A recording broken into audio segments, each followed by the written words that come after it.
pregnant, and you don't even know who the father is. You're dragging this whole building down."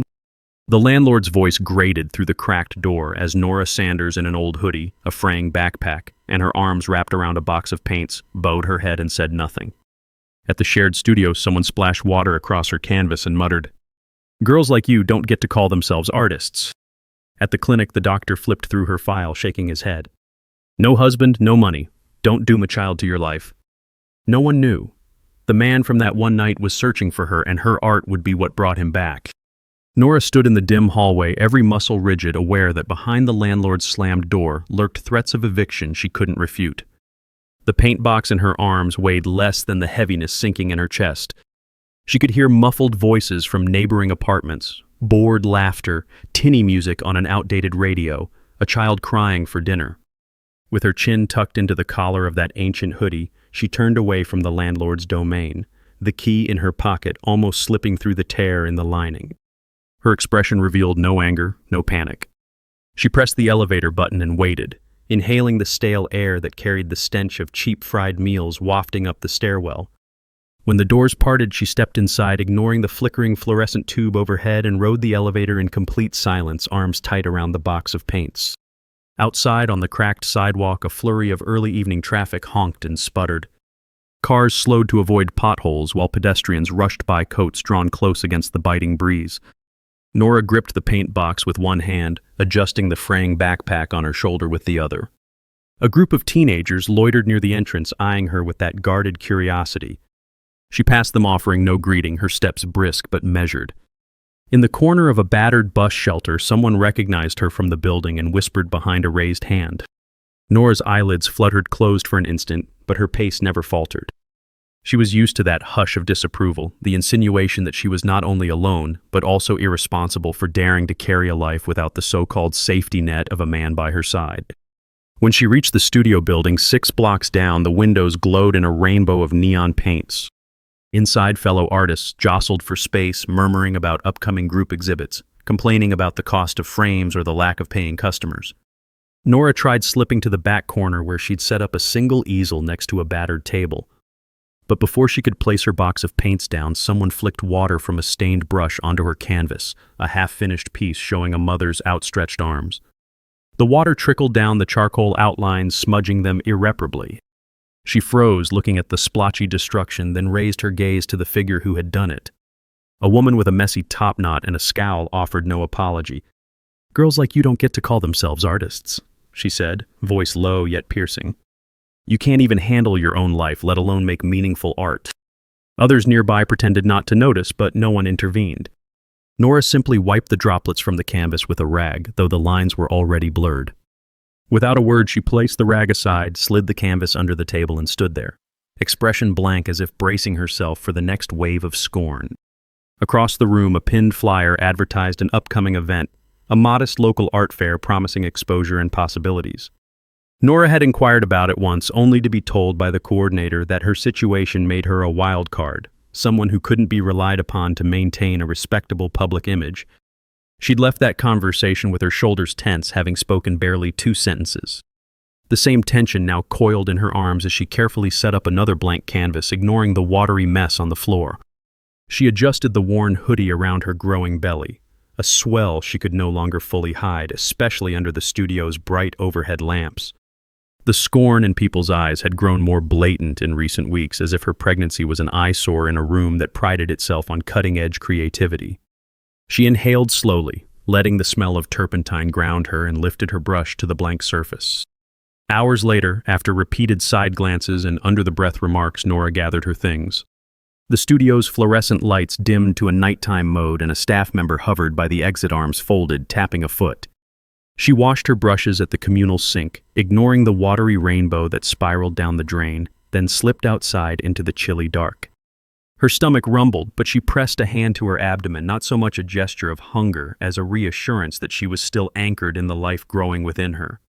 She made her way to a corner store where fluorescent lights bathed the shelves in harsh illumination. As she reached for a carton of milk, a neighbor from her building turned the corner of the aisle. The neighbor raised eyebrows and smirked, scanning Nora's old hoodie and the rounding shape beneath it. "Painting for a living and knocked up. Bet she doesn't even know who the father is." the neighbor muttered to a friend, loud enough to echo down the aisle. Nora's hand paused on the milk carton. The words stung with that same old barb, the insinuation that her child had no rightful place. She quietly paid the cashier, counting out coins with deliberate care, and left with her small bag of groceries. A brief, almost shapeless memory nudged her senses as she walked back. The memory of that single night months ago when she'd sketched a stranger in the dim glow of a flickering lamp. She'd left the next morning before the man woke, scrawling only a partial signature in the corner of the sketch. No names had passed between them, just a kind of electricity that sparked a creation unlike any she'd made before. Now that memory lingered day after day as she felt life pulse within her. Yet she told no one. In her world, secrets offered a brittle shield. At the free clinic 2 days later, Nora sat stiffly on an unforgiving chair, surrounded by posters about prenatal care and safe deliveries. Her name was finally called and she entered a small exam room. The doctor rifled through her file, glancing once at her clothes, once at her chart. "No husband? No money?" he muttered, tapping a pen against the edge of the desk. "You should consider other options." This child, Nora pressed a palm against her belly, carefully silent. The doctor cleared his throat, adding, "Don't doom a child to your life. Think about it." She stood, nodded once in acknowledgement, and left with the file under her arm. She never raised her voice, never contradicted him in words, but her posture was firm steps even. The silent response said enough. A few weeks slipped by in a haze of exhaustion and fleeting pockets of creativity. Nora managed to secure a part-time arrangement at a cramped community center offering basic art lessons to children whose families couldn't afford after-school programs. But when the center's director reviewed her situation, pregnant, unmarried, and living in a rundown apartment, he hesitated. A pregnant woman with no husband, no financial security, and no real job. "That's not a role model we want for these kids," he pronounced, flipping through the meager references Nora had brought. She stood there, arms folded behind her backpack, listening to the director's rationale about credibility and stability. It ended with him sighing. "I'll give you a probationary week, but if any parent complains, we can't keep you." Nora only nodded, not trusting her voice to mask the frustration that heated her cheeks. The children themselves received her with open curiosity. On that first day, she'd laid out colored pencils and crayons on a battered wooden table. A handful of wide-eyed kids milled around each with their own anxieties and dreams. Nora encouraged them to draw, to explore shapes and colors in a free-form style. She showed them how to hold a brush or a crayon, loosely describing how lines could convey emotion. She rarely smiled in public, but in those moments a soft glow lit her features. The kids, noticing that calm acceptance in her eyes, relaxed. By the end of the hour, they were presenting her with doodles and scribbles, grinning with unrestrained pride. She collected the best pieces, slipping them into her backpack for safekeeping. In that small circle, it seemed no one questioned her worth or the child she carried. But outside that fragile oasis, whispers about her condition swirled. Parents arrived to pick up their kids and eyed her suspiciously. A few asked if the center couldn't find someone with better credentials. Others pursed their lips when they saw her hoodie stretched over an unmistakable baby bump. She endured it all without speaking, just continued cleaning the brushes, organizing supplies, offering a kind nod if someone demanded an explanation she refused to give. Her silence carried tension like a string wound too tight. In the evenings, she roamed Brooklyn's streets, leaving small sketches in places that felt right. A stylized silhouette on a community board. A chalk drawing on the side of a convenience store. Tiny reminders that creativity could bloom anywhere, no matter how gray the surroundings. She signed each piece with a hidden mark, a subtle flourish that only she and one other person in the world might recognize. She told no one about her habit of leaving these sketches behind. It became a secret lifeline, a silent conversation with the memory of that stranger. Elsewhere in the city, a man named Liam Drake was noticing patterns. As a collector of art, he possessed an uncanny knack for tracing the lineage of a piece simply by the style of a brushstroke. For months, he'd been haunted by the memory of a fleeting night and the delicate sketch left on his bedside table. He'd woken to find her gone, the only clue that swirling mark in the corner of the paper.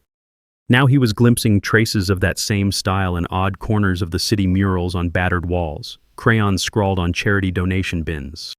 Each time he felt a jolt. Initially, he dismissed it as coincidence, but the similarities were too exact. The slender lines, the gentle shading, the minimal but precise way the compositions flared with quiet intensity. Liam Drake was no ordinary man searching for lost love. He was a billionaire, a fixture in glossy magazines, though he rarely engaged with paparazzi. He'd inherited an empire of technology firms, but his passion lay in art. Under a pseudonym, he scoured auctions and galleries, guided by a personal obsession with genuine creativity. Only a few close confidants suspected that the reason he haunted these unknown neighborhoods was more personal than philanthropic. For him, the subtle shift of charcoal on paper ignited a memory of that woman's eyes in half-light. He didn't even know her name, but he recognized the lines of her art like a hidden signature on his soul. Meanwhile, Nora's life edged closer to catastrophe. The landlord's threats grew more shrill. If she couldn't pay the overdue rent soon, she'd be out. She tried to sell small canvases on the street, but passers-by offered meager sums or ridiculing looks at her belly. One breezy afternoon, she attempted to enter a local gallery to request a free pass to an upcoming exhibit, hoping to glean inspiration from established artists. A security guard, noticing her undone hair, cheap hoodie, and the telltale curve under her clothes, stopped her at the door. "We're not handing out food today. This isn't a shelter. Why are you even here?" he asked, arms crossed. Nora's grip on her backpack straps tightened, but again she said nothing. She turned away, images of well-dressed patrons flashing by in her peripheral vision. They never spared her a glance.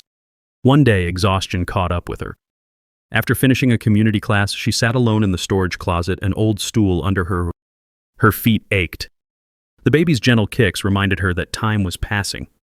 A framed poster on the wall depicted an older piece she'd once studied in college, back when she had ties to a more privileged world she'd chosen to leave behind. Her father had been a wealthy man of some standing, but Nora had fled that circle, rejecting the manufactured life it offered. She had once told a friend she'd rather live honestly painting what she saw than float in a gilded cage. That friend was long gone now, but the principle remained. At the end of that same day, the center's director approached her, sporting a conflicted expression.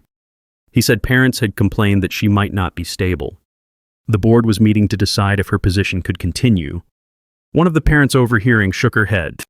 "We don't need a homeless single mom influencing our kids," the woman said, not bothering to lower her voice. Nora stayed still, swallowing the knot in her throat. She gathered her art supplies, thanked the director for letting her teach as long as he had, and walked out. Her landlord chose that moment to deliver a final blow. When Nora returned to her building, he waved a crumpled eviction notice in her face. "Pack up and go by tomorrow," he barked. "Pregnant and worthless, you're lowering the value for everyone else." She took the paper, eyes skimming the typed words. The baby shifted inside her as though sensing the tension. She gave a small nod, walked past him without protest, and entered her apartment. In that sparse one-room space with peeling wallpaper, she placed the eviction notice on a chipped dresser. Then she knelt by an open drawer, pulling out a handful of sketches she'd been saving.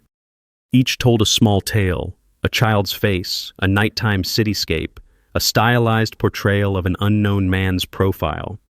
She packed them carefully, along with her few clothes.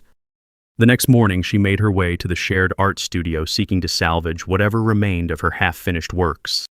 Upon arrival, she found her canvases piled in a corner, several spattered with paint by those who scorned her presence. A few artists stood by, arms folded, offering neither apology nor reason. One of them motioned to the graffiti across the largest canvas. "We can't associate with your kind." A pregnant nobody painting sappy images. "That's not what this place stands for." She lowered her gaze, stepped forward, and began gathering the ruined paintings in a quiet flurry of motion.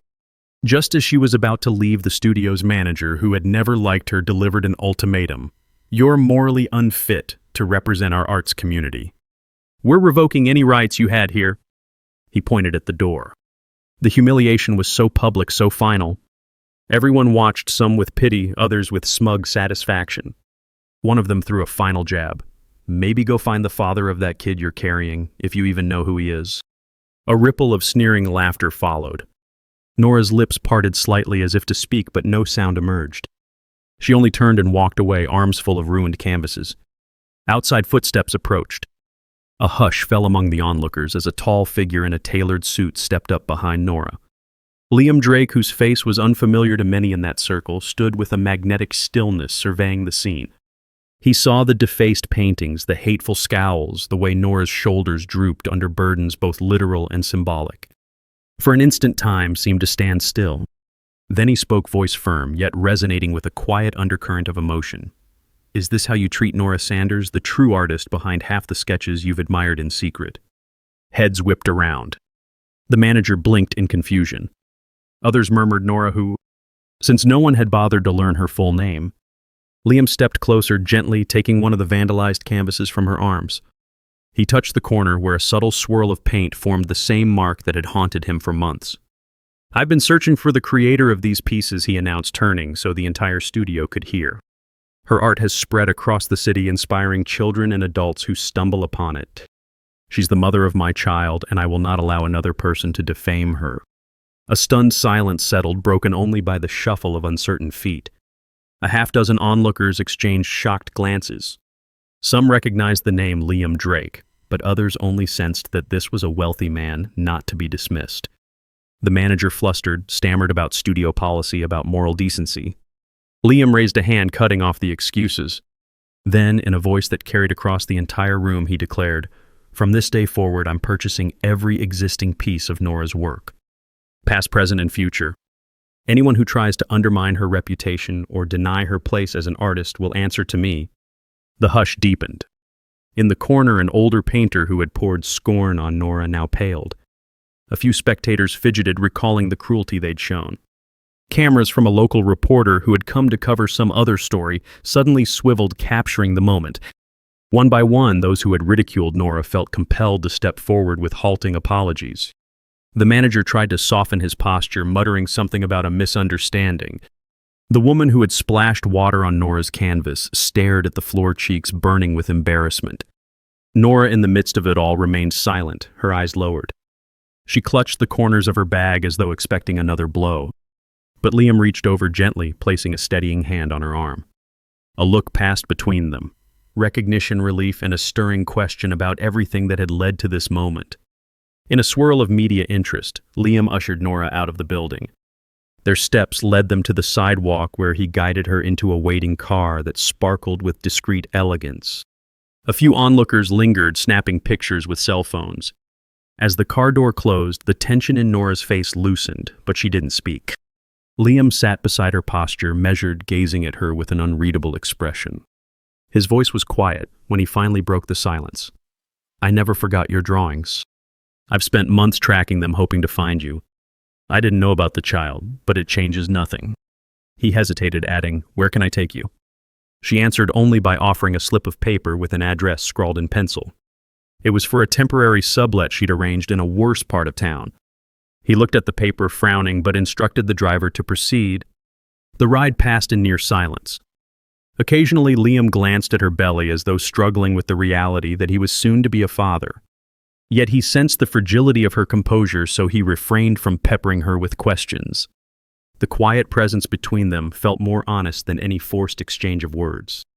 When they arrived at the dilapidated building, Liam's chest tightened at the sight of peeling paint and broken railings. He watched Nora step out, hugging her backpack. She turned to face him, searching his eyes for some sign of condemnation or pity. Instead, he simply said, "I can help you if you'll let me." She responded by shaking her head once softly. He didn't argue. He extended a business card with minimal text, just a name and a private phone number. She slid it into her hoodie pocket. Then she nodded in a subdued gesture of thanks before walking inside a slow but deliberate pace. A few days later, the city's most prestigious gallery event rolled around. Word had spread that Liam Drake would attend, and rumors hinted at some grand announcement regarding a new artist he planned to showcase. The gallery bustled with critics, journalists, wealthy patrons, and socialites. They milled about, sipping sparkling wine, nibbling on hors d'oeuvres, speculating on who Drake's latest discovery might be. Midway through the evening, Liam arrived, cutting an imposing figure in a sleek suit. He exchanged cursory pleasantries with a few acquaintances, then signaled for the room's attention. A hush settled as guests turned toward him in anticipation. He glanced at the assembled crowd, face unreadable, then invited Nora to step forward from a corner of the room. She did dressed in that same hoodie, though, at least it was freshly laundered. Her hair, still tied in a simple knot, framed her face with a subdued beauty. A few guests took in the sight of her swollen belly with open surprise.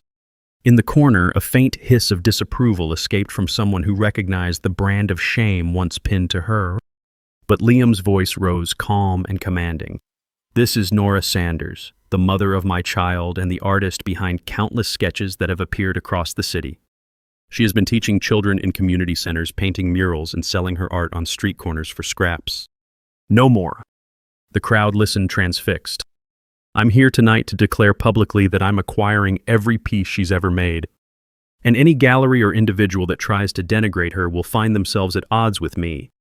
A near-audible gasp rippled through the onlookers. The wealthy and the influential who once spurned her found themselves in an awkward position. A handful of them had previously rebuffed her at exhibits or turned her away from paying gigs. Now, in the spotlight of the city's top gallery, they could feel the weight of public scrutiny. Journalists leaned in, cameras snapping. One or two critics who had sneered at Nora's untrained style bowed their heads in discomfort. Liam continued, voice unwavering. For too long, people have judged her for her choices, her appearance, and her pregnancy. I will not see her humiliated again. She is the mother of my child and an extraordinary artist in her own right. A wave of murmurs followed, with some guests offering hastily contrite apologies. Nora stood there, posture taut, her expression a careful mask of composure. She made no move to bask in the newly bestowed approval. Instead, she quietly folded her arms over her belly, nodding her thanks to Liam with a faint dip of her eyes. The event ended with a swirl of revelations, half-baked apologies, and frantic networking as the gallery owners scrambled to rewrite the narrative. The manager of her old studio cowered behind a pillar, hoping no one recognized him as the one who'd thrown her out.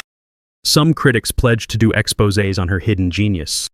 But Nora seemed unimpressed, drifting to a small corner by the refreshment table, letting the chaos swirl around her.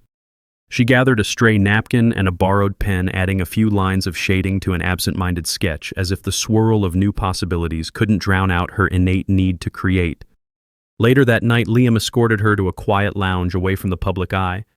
He spoke in low tones about how he could provide a stable home, how she could have every resource she needed. She listened, her eyes flickering with gratitude, but also an unmistakable reserve. At last she said softly, I don't want the life you come from. I've seen wealth. I left it behind once. I can't become someone else for the sake of comfort. He nodded slowly, acknowledging her words. I'm not asking you to change, he replied. But let me help with the baby, help with your art. Let me do what I can so you don't have to fight alone. Over the coming days and weeks, rumors flew around the art community. Some insisted Nora must have manipulated Liam. Others claimed she was a runaway heiress, so of course they were meant for each other. Through it all, she carried on teaching art to disadvantaged kids returning to the same community centers that had nearly dismissed her. This time, though, the center's director welcomed her with a forced smile and open arms. The families who had once sneered at her now regarded her with curiosity. They'd heard that a billionaire funded her new teaching program, providing fresh supplies and improved facilities. Pupils flocked to her classes, hoping to glean the secret of her success. But nothing in her manner changed. She remained quiet, gentle, focusing on the children's lines and colors, rather than their parents' scrutiny. Liam discreetly financed everything from better tables to new paint sets. He refused to put his name on any official plaque, honoring Nora's request that the focus remain on the kids, not his wealth.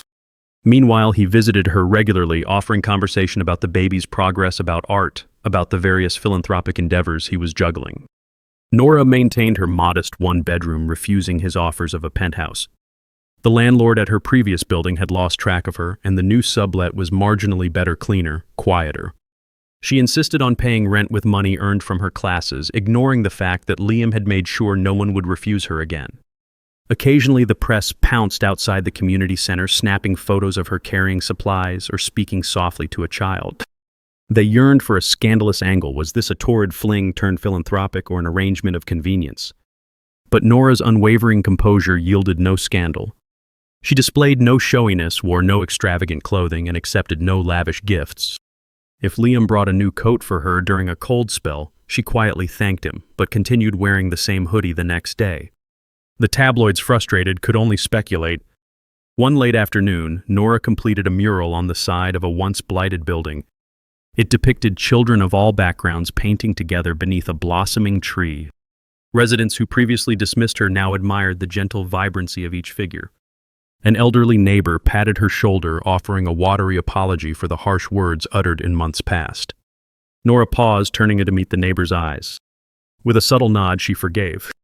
Then she gathered her brushes, adjusting her backpack and hoodie around her pregnant belly. When her time to give birth drew near, she received text after text from Liam urging her to stay prepared. She often responded with a single-line acknowledgement or no response at all. Yet the connection between them, built on that single night and the intangible bond forged through art, remained. During a quiet evening, she stood alone in the half-finished nursery at the community center, painting whimsical murals for the kids who came in daily. A memory flashed in her mind, the outlines of Liam's face by lamp glow, her charcoal capturing his features with an intensity that made her heart pound. She blinked the recollection away, focusing on the paint-laden brush. Finally, the day arrived, swift, unexpected. She was in the middle of an art session, guiding a timid boy to paint the ocean's horizon when the sharp pangs started. The center's staff rushed her to the hospital, and someone managed to call Liam. He arrived breathless, ignoring the stares of nurses who recognized his face from magazines. Nora labored with quiet grit, not crying out, not cursing. She kept her gaze on Liam's, reading the concern in his eyes. In that moment, she allowed herself a fleeting sense of safety in his presence. When the baby's cry finally echoed in the room, tears glistened in Liam's eyes. Nora stared at the newborn's tiny features and exhaled a long, trembling breath. A few weeks later, the press tried to swarm the hospital, longing for the first glimpse of the billionaire's heir. But Liam shielded Nora, whisking her away to a private wing, refusing all interview requests. Still, the rumor mill churned. Some insisted she'd move into his mansion. Others claimed she'd leverage the baby to get half his fortune. None of it was true. Once discharged, Nora returned to her modest apartment, baby in arms. Liam offered round-the-clock care, a nurse on standby, but she insisted she could manage. He compromised by quietly paying the nurse's wages just in case. Days passed in a blur of nighttime feedings and daytime attempts at painting while the baby slept. The child was healthy, a small wonder that seemed to bring fresh color into Nora's life. She took the baby with her to the community center, attracting mild controversy. Some parents felt uneasy about a newborn in the classroom. But no one dared challenge Liam's quiet, ever-present support. Over time, the rumor changed. Nora's baby is a symbol of love, some said, while others grudgingly admitted, she's better at teaching now, calmer, as if motherhood strengthened her art. One morning, an invitation arrived for Nora to speak at a major art conference. The organizers, having heard the swirling legends around her story, wanted her perspective on the intersection of humility and creativity. At first, she hesitated, uncertain whether her presence would be welcomed or scorned. But Liam gently persuaded her, offering to watch the baby while she spoke. So on a crisp evening, she walked onto the small stage of the conference hall, an audience of critics, art students, and curious onlookers leaning forward. She approached the podium in her signature hoodie and worn shoes, ignoring the astonished looks from those expecting a glitzy billionaire's partner. For a moment, she stood silently, scanning the faces. She saw admiration, curiosity, and a few lingering traces of judgment. Then, in a soft voice, she began to talk about her life, not in grand detail but with simple honesty, how she taught underprivileged children, how she found solace in painting, how she endured scorn for daring to keep a child she had no means to support. She spoke of quiet resilience, of valuing creativity that sparked from everyday struggles. Her final words echoed in the hushed hall. Simplicity, self-respect, and passion can't be shamed. My child will grow up without shame because their mother lived with truth. The entire room fell silent. No applause came at first, but not out of rejection. They simply needed to breathe in the raw sincerity of her statement. Then came a slow rising ovation. At the edge of the stage, Liam held the baby, his features taut with emotion, lips slightly parted. The roar of approval crested, yet Nora only bowed her head with the same gentle humility she'd shown since day one. After that conference, the world seemed to shift around her. While tabloids tried to spin sensational tales, the genuine art community embraced her. She accepted commissions for murals in youth shelters, always refusing any large personal payment. Instead, she asked that the money fund supplies for local children. Liam supported every initiative, stepping back when she wanted space, stepping forward when she needed help, never overshadowing her autonomy. People who once sneered now asked if their children could attend her classes, praising her technique and empathic teaching style. Even the landlord from her old building reappeared one day, feigning friendliness, but she merely shook his hand politely and moved on. There was no need for revenge, she was beyond that. In the months that followed, she settled into a life balanced between motherhood teaching and painting. The baby thrived, a small reflection of hope and possibility. Liam visited often but never forced a vision of marriage or assimilation into high society. She set her boundaries. The baby would know its father, but Nora wouldn't leave behind her calling to serve communities in need. He nodded and respected her stance. Even so, their bond grew in quiet increments. They would talk about color palettes, about the baby's new expressions, or about philanthropic expansions Liam was planning. Sometimes she would rest her head against his shoulder in a fleeting moment of vulnerability, letting him see the exhaustion beneath her grace. As time rolled on, the once hostile city turned a gentler face toward her. She walked the streets with the baby, sometimes pausing to create a chalk drawing on a sidewalk while passers-by gathered to watch. It felt like a microcosm of how acceptance could grow from curiosity and empathy. No longer was she the nameless pregnant woman scorned on every corner. She was, Nora Sanders recognized for her quiet might, her unwavering dignity, and her unwavering refusal to let wealth or shame define her. At last, an even bigger gallery invited her to exhibit. She arrived with her usual paint-stained hoodie, carrying the baby in a simple sling. The owners who'd once locked her out greeted her with open arms, praising her raw authenticity. She walked the halls, examining the crisp white walls where her paintings would hang. She spoke kindly to staff, ignoring the lingering pang of memory about how these same halls had once been closed to her. At the opening night, critics sang her praises. Wealthy collectors asked about commissions. She kept her remarks brief, focusing on the message that art belongs to everyone, especially those whose voices seldom reach gallery walls. And so step by step the story settled. The city found in Nora a symbol of grace under prejudice, a woman who never needed to shout to prove her worth. She drew in lonely corners, taught bright-eyed kids, and let love for her child guide each brushstroke. Liam Drake, for his part, financed whatever she needed but never forced flamboyant displays. He found himself transformed by her refusal to worship money or status. In that transformation, he discovered deeper fulfillment than any business empire had ever offered him. In a quiet gesture of gratitude, he funded an entire after-school art program in the name of Nora's mother, someone from Nora's old privileged life, now just a faint memory. But Nora insisted the plaque read only for the children who deserve color and hope. No mention of wealthy patrons, no mention of old money.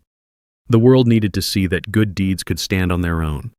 Finally, one still afternoon, she slipped away from the bustling city noise to paint in a lonely park. The baby cooed at her feet, playing with safe, non-toxic crayons.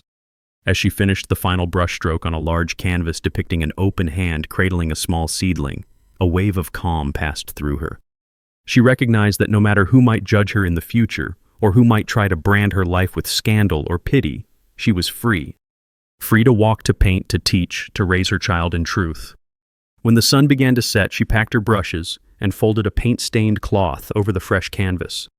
The baby gurgled contentedly, reaching for a bit of leaf from the ground. She lifted the child in her arms, pressing a gentle kiss to a smooth cheek. Across the park, she saw Liam approaching, carrying a small basket of food. He waved, not wanting to startle her. She smiled softly, meeting his gaze without fear or reservation. They sat together, the baby nestled between them, watching the last rays of sunlight warm the canvas's colors. A hush stretched comfortable in its simplicity. He offered her a piece of fresh bread, and she thanked him with that same unspoken grace. Their story stretched on, unhurried, unforced. She might one day accept a ring if it felt right, or she might continue teaching children under her own name, free of any added labels. That choice, like all others, remained hers. And so the day ended with 3 silhouettes on a quiet lawn, a mother, a father, and a child. No paparazzi flashed cameras. No critics hovered pen in hand.